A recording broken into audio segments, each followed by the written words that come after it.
rival tribe.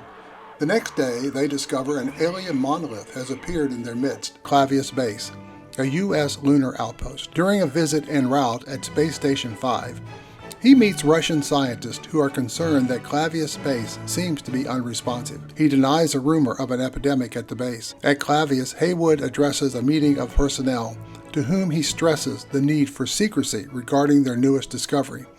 His mission is to investigate a recently found artifact on the moon that was buried 4 million years ago near the 18 months later, the American spacecraft Discovery 1 is bound for Jupiter, with mission pilots and scientists Dr. David Bowman and Dr. Frank Poole on board, along with 3 other scientists in suspended animation. Most of Discovery's operations are controlled by HAL 9000 computer with a human personality.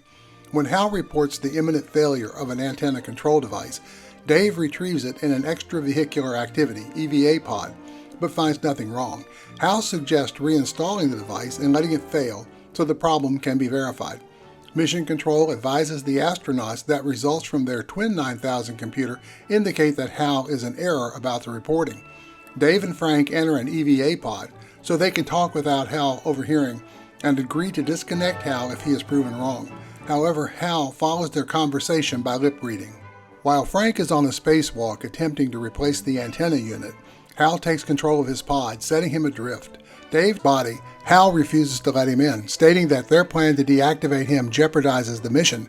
Dave releases Frank's body and opens the ship's emergency airlock manually. He proceeds to HAL's processor core and begins disconnecting HAL's circuits, despite HAL begging him not to.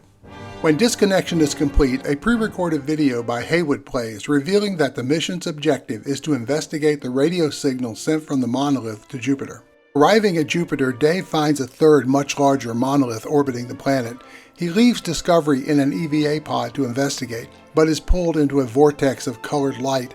Dave is carried across vast distances of space, sees and then becomes older versions of himself. First standing in the bedroom, middle-aged and still in his spacesuit, then dressed in leisure attire and eating dinner, and finally as an old man lying on a bed. A monolith appears at the foot of the bed, and as Dave reaches for it, he is transformed into a fetus enclosed in a transparent orb of light which floats in space above the Earth.